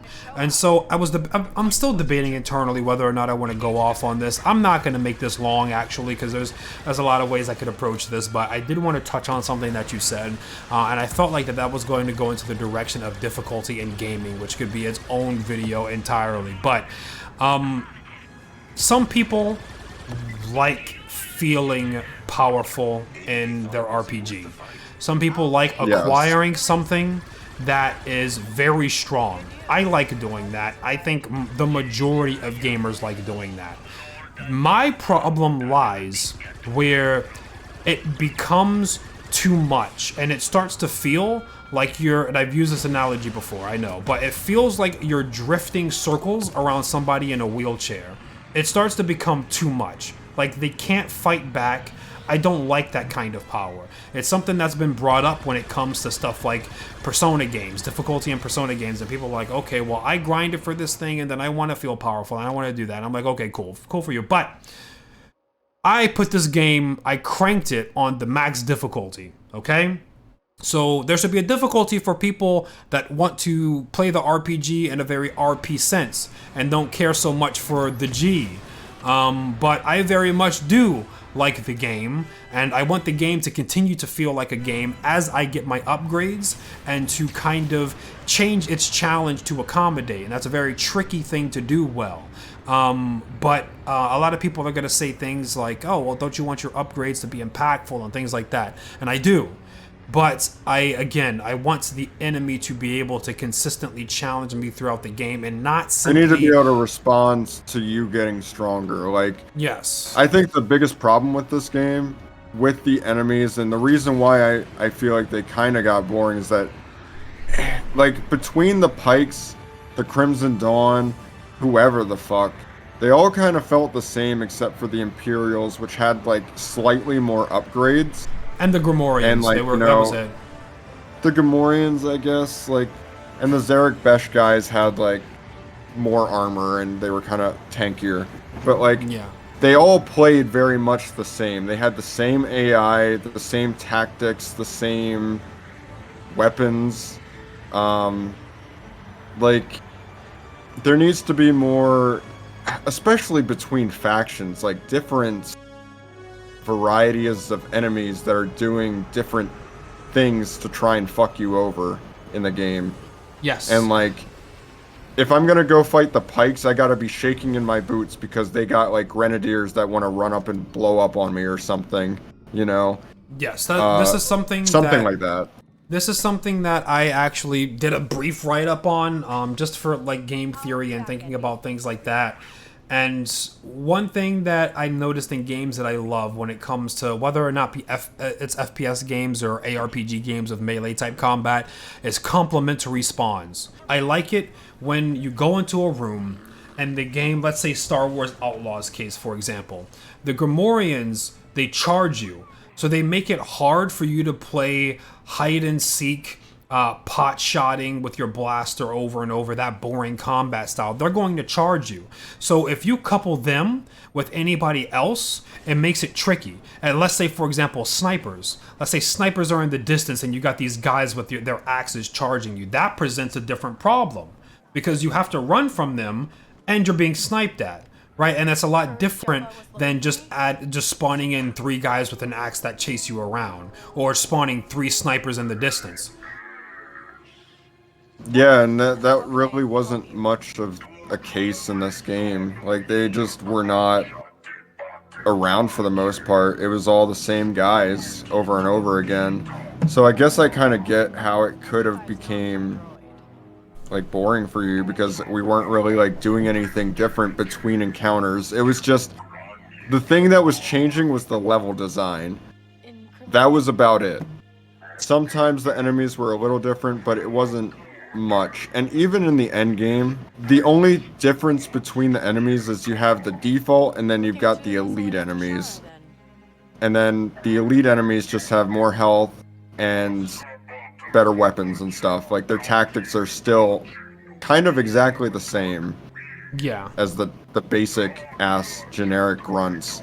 And I feel like they ran out of ideas for K to be able to use abilities, and if you make the enemies interesting, then you just organically come up with new ideas for abilities because they present problems that you can give the player solutions for. But if there's not very many problems that the player has to solve, then all of the stuff starts to feel unnecessary, the added extra stuff.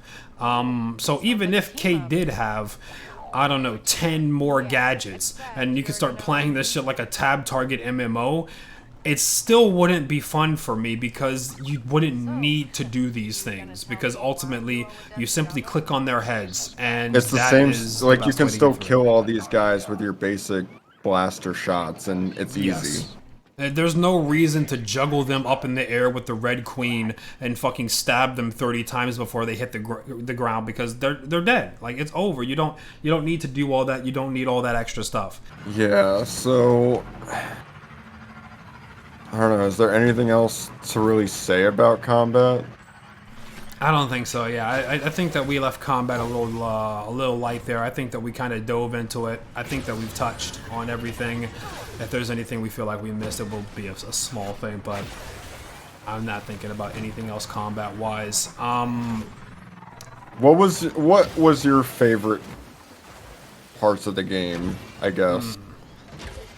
What did you like? What did you enjoy? Because I feel like we're touching a lot on like what we didn't enjoy, and like, you know, yeah. What was the parts that highlights. just like got you like, okay, yeah, I'm feeling the game. The highlights for me, I think, were the introduction to zones, and then I felt like that stuff was spoiled. So we got introduced to this starter planet, and then, you know, we went on that speeder side quest that you talked about, and everything felt great in the beginning. Everything was fresh, and then it quickly became stale. And then It felt like they stopped trying, Yeah. pretty much.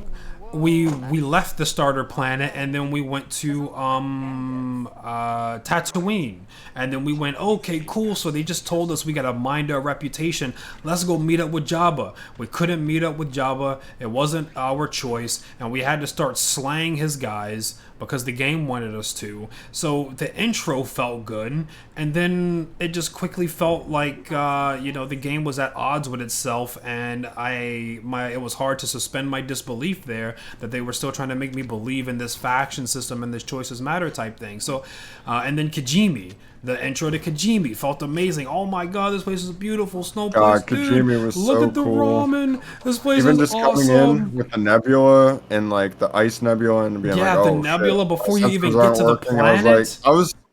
planet. Even then I was thinking to myself, like, man, how are they gonna screw us over later with this nebula thing?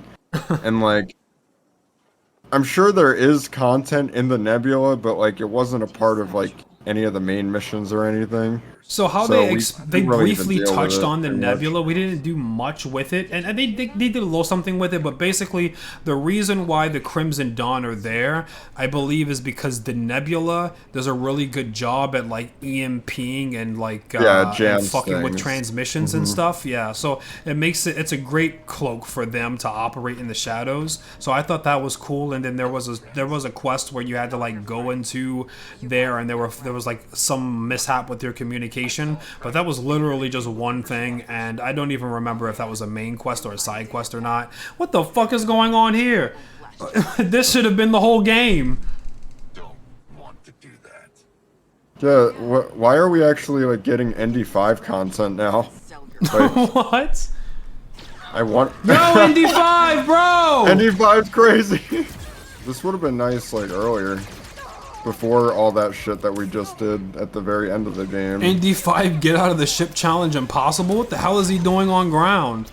Okay, so yeah, I felt like the introduction to the zones was good. I thought it was spot on. It just felt like they fucking could not It felt keep like it together. every time that we went to a zone, it felt I like think Nick's picked up a scent. a breath of fresh air. Like, oh man, this place is gonna be so cool. Like, there's gonna be so much shit to do here, and it's gonna be like awesome. I don't know. They lay out this place, and the presentation is just always spot on. Gets you excited for it, but when you actually go and start doing stuff, it turns into generic Ubisoft nonsense. Yeah, I would agree. Okay, so people are just saying that the game isn't optimized. It's like, it's mixed like 67%.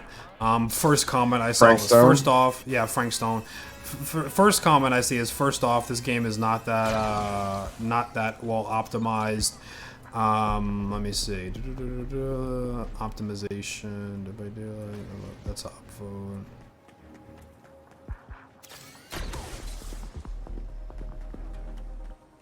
Yeah, it's pretty much all performance issues. I don't really, not a lot of people are downvoting for the actual story. I'm not, but overview, I saw like 4 people talking about performance already. I typically don't have performance problems, so I think we'll be fine. Okay. We'll see what's happening. Yeah, so we were talking. Yeah, we were basically wrapping it up. So that was those were the things that I enjoyed in the beginning. I loved the idea of what they were about to sell me, or what they could sell me in principle. I felt like each zone was a fresh slate, and I was willing to get lost on some of those planets and do some side quests. But yeah, it started to sour for me when the factions started to get introduced. Because then I was like, oh my god, they're going to keep shoehorning this failed design philosophy everywhere we go. Like, I'm here, okay, this is really interesting, it's opening up, and here comes the fucking whoever's. And they come through, and then it just feels like it then becomes just, instead of Kijimi, it's now Planet 3. Yeah. It kind of... Once the story parts would start to like show the fact that they didn't really work, once you started seeing like the flaws in the story, just shit not really adding up, It's not a coincidence the Pykes are. Let me slice it their comments just and see what left such a damper on things and made it feel like unimportant. Yeah. Like, the shit that you were doing didn't really matter because, like, when we were at the Crimson Dawn doing the coup on Kijimi, no matter what we did, that mission ended up making the Crimson Dawn lady happy. What we were doing didn't matter, and the planet was not really all that epic like you kind of got the vibe from in the presentation. Yeah, and The disillusionment hits. And there's another thing, and it's that certain people might come into this game and really want to roleplay and get on board with a faction, their faction, ride or die, no matter what. I understand what that's like, okay? Like, I'm a future war cult guy from Destiny, okay? Destiny 1, I'm a future war cult title on deck at all times. If you call me with a cape that was like Dead Orbit or Crimson or whatever, I would rather kill myself than have you take a snapshot of me with a red cloak on my back. But for no reason whatsoever. There was no like gameplay incentive. I just thought it was cool, and that was my character. But when it comes to this, it's hard to get invested in these characters. It's hard to play that way when the main character, K themselves, is very much not somebody who puts their faith in institutions. So you can want to walk around in full fucking Crimson Dawn uniform and play the part, but at the end of the day, K is looking out for herself, and she's using people. So it's not really like pick your favorite faction and join them and work your way up the ranks. That's not what you're doing here. You are playing sides. And I'm not to say that they are, it's their fault for miscommunicating that in marketing at any point, but I do feel like just people are going to get attached no matter what, even if you tell them that this is a game where nobody gives a shit about you and you need to find your own way. If you introduce factions with loyalty points, humans are naturally going to get attached to a group. Team. Yeah, people are going to want to pick a side and say, "Fuck the Pykes. I'm a Hut all day, every day. Fuck the Pykes, though." Yes, and yeah, so there's just going to be a little bit of tension there between how the main character operates and her motives and what the player wants to do. And I'm not saying that they should just fan service all the way and allow you to, damn near become a Crimson Dawn lieutenant. But, just noting that is something that I feel like is going to be a point of content for a lot of people. The factions were just lacking, period. Whether or not you were just going to use them at the end of the day for your end goal. Regardless, there's just not enough content there. But if you're coming in and you want to become a Hut, you want to become a Pyke, you're definitely going to be disappointed. Definitely, because that's just not what this is, That's not what happens at all. Yeah. You just can't do that. Even repping their gear is just kind of like you're repping their gear, but like the faction still kind of treats you as an outsider no matter what. You can go in their base, but only like to a certain point, and all that shit. Yeah, you can have excellent status with them, but there's just zones that they'll be like, if you step past this line, I will kill you. And you're like, bro, I have been working for you forever. We're homies, I thought. I just foiled an empire plot for you, my dude. I just assassinated a queen. I was a part of a coup for you. No, you can't go in that room. Fuck off. And then if you sneak into that room, you see random ass fucking grunts in there that aren't on your level that you could one shot or you could punch in the back of the head and knock out. And you're like, okay, so these guys have clearance for this zone and not me?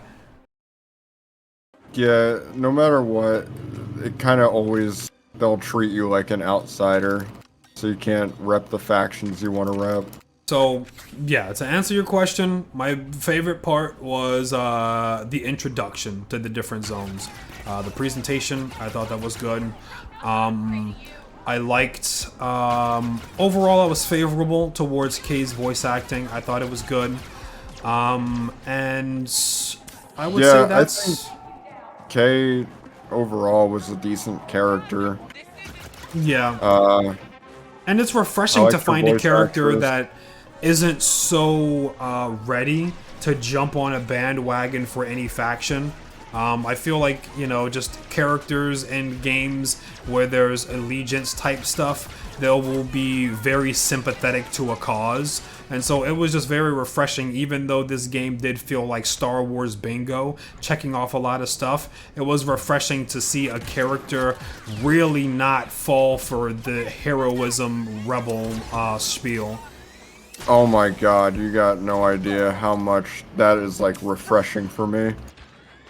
Because I was so ready to just stop caring the second that happens, but, like, no, she's just about herself. And it's refreshing, she's just doing her own thing.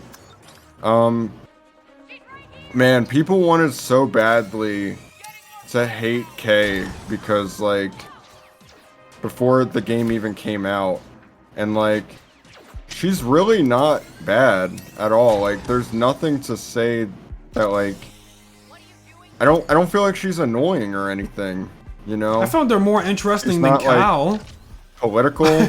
She's not, from like... What I played from Fallen Order, Cal just felt so boring, dude. Cal felt like, you know the main character in Hogwarts Legacy? How he's just a fucking nothing wizard? That's how Cal felt to me. Just a guy. I think in Fallen Order 1, yeah, Cal is pretty much just a dude. I feel like they've expanded on him a bit more in 2, but, like, I mean, he's alright. Cal's alright. But honestly, I enjoy Kay's character more. She's more interesting to me. Which is like, damn, I feel like I'm gonna get put on a stake for saying something like that, but it's true. Yes. Like, she just has more, like, hard stances and opinions about things that makes a character. You know, the way that Geralt is not just a stand-in for you as the player. He kind of has his own thoughts and opinions, and Kay is like that in the same way. Yes. Where Witcher she is has a her choices own matter opinions game, and... but you can't be evil Geralt. Right, like, I mean, you can be, but, like, not really. Not really, like, yeah. You're not a genocidal... Well... I mean, I guess you can be towards, like, certain people. It's great. Hard to explain, but you understand what I'm saying. Like, yeah. Geralt is Geralt still at the end of the day. Everyone knows what Geralt is like. He's a Witcher. And he acts that way. But, like, for example, even if you're playing evil Geralt would never take a contract to kill, like, a civilian. Right? Like, that we would never do that. You don't get that option. No. You don't get that option to take money to simply kill somebody that's innocent because somebody doesn't like them. And you won't get that because you're playing Geralt, not yourself.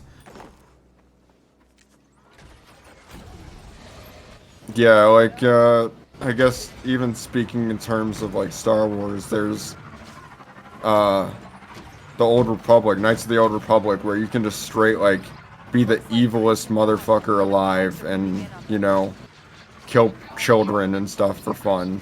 Like, just be as evil as possible. I don't think Geralt would ever do something like that, even if you play evil Geralt, quote unquote. Yeah. It's just, and so, yeah, And I feel like Kay's kind of like that. Like, Kay would not... She's still her own character very strictly throughout the game. And, I think she's interesting.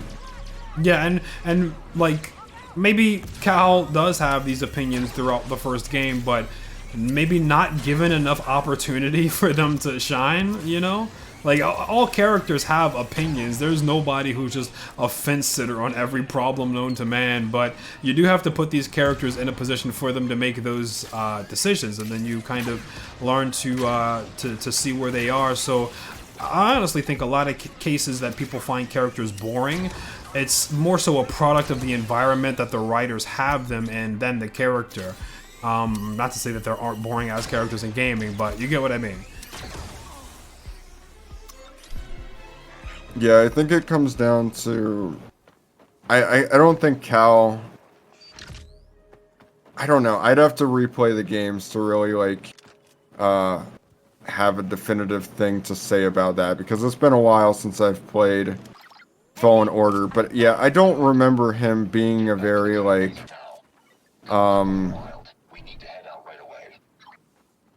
I don't think he interacts with enough people to have, like, these very hard stances on, like, things that are going on. This sounds stupid, because he definitely does. Like, he has feelings. I just feel like he doesn't get to express it as much as Kay is. Maybe able to. I haven't played the game, but would you say maybe he doesn't get to interact with characters that are maybe a bit more, I don't know, maybe he doesn't get so many interactions with, I guess, different aligned characters.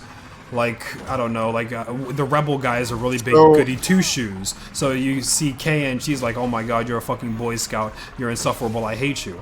And then you have the guy who hired her, who is, like, ambiguous, and then you get to see her relationship with how she treats people when she's not sure about their motives. And then her mom, and she feels like her mom burned her, so you see how she treats people that she is unfavorable towards, and, you know, vice versa. Would you say maybe there's just not enough dynamics? I just don't think there's Cal to- enough interaction with, like, other people in the Fallen Order game to really, like, flesh him out that way and it keeps him more baseline. Okay. And what I mean by that is, like, Kay interacts with so many different people, even, like, the side quest people. You can kind of gain more about her just by the way that she talks to them. And they all come at her trying to, like, for the most part, manipulate her, and she has to kind of sift through and figure out, is what you're telling me the truth? Yeah, you have to be smart and intelligent about it. She can't approach everything just being like, yeah, I'll help you because I'm a good person. So she's already, like, whenever she talks to somebody, she's kind of putting them under a microscope. And yeah, you can really kind of see that dynamics versus, you know, when she's talking to a stranger versus a friendly or something like that. And again, not to say that Cal doesn't encounter hostile people in his video game, but yeah, if it's clear, it's clear. If not, his interactions end up being like, he has, forget her name, the one black lady at the very start of the game, and her, like, alien companion are like, oh, this is awkward. This is okay.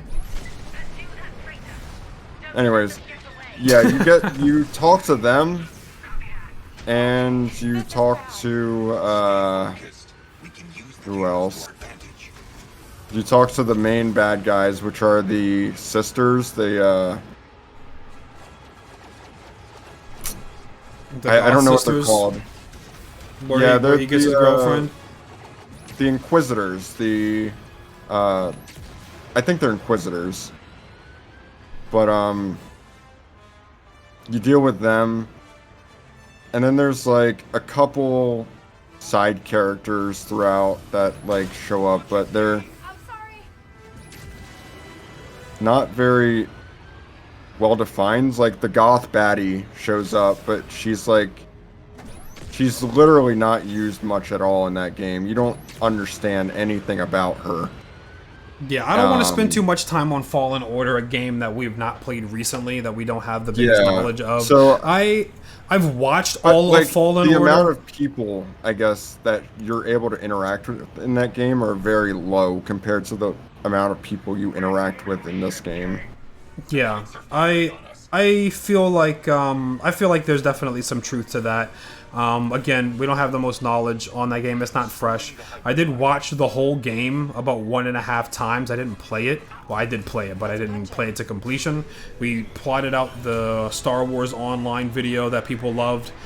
So I do have knowledge about the whole game, but I've not played it personally. So, you know, I'm pulling away from that. I just was saying that, to me, she's just more interesting than Cal. I haven't played 2, whatever. But yeah, a lot of people did dislike her a lot, especially when they would pull up pictures of like, oh, hey, look, this is what the model of the actress is based off of, and this is how the character looks in game. This is a political stance. Look at this. And it's like, listen, you just took a picture of a smuggler that might just, or an outlaw that might have just got done crawling their way through the goddamn sewer, and you have a picture of the model on the red carpet in full makeup, and you're like, look at this. This character is... Why doesn't different? look Why different? Why different? Why is she ugly? Why is she different? Why is she ugly? She has no, like, no eyeshadow, no, not even lipstick, like, got nothing on, and then you've got this girl in a dress on the carpet, you know, getting a picture, and then oftentimes it'll probably be like a random, like, still from a screenshot of a game that was probably running on, like, medium to high on PS5 or some shit. Like, it's disingenuous in general. But we know why some people were out to hate the character in the beginning from the start. Not to say that it is the most perfectly written, most flawless character, and you cannot have negative opinions about it. I think it's just because of how Star Wars has been recently, where there's been political stuff with, like, the Acolyte. That was extremely political and, like, you know, very that much stuff. I get where the sentiment comes from. I think people were expecting that because that's just how Disney Star Wars has been. It's been very political and has pushed that kind of agenda in that way. At the same time, it's like manufactured and people want to see it almost where it's not. Yes, and I think people were ready to jump on Kay because they just saw her and realized it's another woman, and it might end up being the same thing as the Acolyte, but they didn't really give her a chance. You have gamers with a capital This G. is not like that at all. Gamers with a capital G. They're not the majority or anything like that, but there are some outliers that will see either a person of color or a woman on the front of something, and now it is immediately woke propaganda or something of the sort. Whatever game that they might be talking about very well may be, but this game is not woke propaganda. This game is not shoving an agenda down your throat. If anything, you take away from this game, think for yourself, because everybody else is. Yeah, I didn't really get any political stance at all from about U.S. politics or whatever the fuck, world politics in real life. So that was so refreshing. I was so glad that didn't happen, and I think it's a big reason why I really like Kay as a character, because I did watch The Acolyte. I saw that shit, and it was like, it was so grating, the politics and stuff that were just injected into it, and it was not even like, there was no hiding it at all. It was just laid bare. They did not give a damn. She could use with a new haircut though, like, holy fuck. She could use something different up top is all I'm saying, like, oh my god. Jeez, Give us a customization. Let us cut that shit. So I answered. What would you say your favorite part of the game was? Definitely just the environments. Like the design of everything was so. Oh, I don't know Does it what's tell you happening. which rep you get? I don't know. Fuck Jabba, keep the schematics. Should I? I mean, I'm trying to work with them right now. Oh, okay, yeah, alright, give him this shit, make him love you, fuck it. What, I don't know what these schematics are. I'm keeping it. But yeah, I was saying, my favorite part is definitely just the environments, just to see how well they, translated Star Wars universe to this game. I feel like they nailed it all so well. Yeah, I mean, it sucks, but a lot of the times when we're talking, or anybody talks about games that they think could have been better, people always say, art team killed it, art team that, art team that. It's so consistent. Like, how many times have you heard, oh, this Destiny expansion was fucking ass, but the art team went crazy? Like, art team Yeah, is it's always that way going with the crazy. movies as well. Like, with movies in general, like, art team, people doing visual effects, slaving away, like, they make some good shit. And then just the story team is usually dog ass, like dog water. I don't think it's that bad with this game. Like, I think the story team did alright. You know, art direction, pretty good. Okay, so we talked a lot about the things that we didn't like. We talked briefly about the things that we did like. I said Star Wars Outlaws, my final score.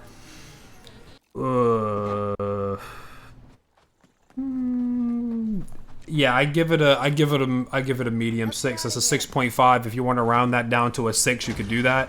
I definitely wouldn't round it up to a 7. Round it up to a 7. I would not round it up to a 7. I wouldn't would round not do it up to a that. 7. Do not do See, that. that's why I'm ending on a 6, because Yeah. I would not round up to a 7.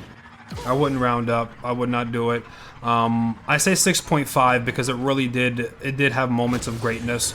I felt like the design philosophy was almost getting there, so it was almost a 7, which is, you know, a slightly above average game. All right, yeah, we're done. Yeah, I guess we're it. Yeah, that's final it for goodbyes. now, so. Bye, everybody. Bye, Good bye. night, everyone. Maybe in your dreams you can become the outlaw you always wanted to be. That's so inspiring. Thank you. You're welcome. I'm alt-F4ing this shit.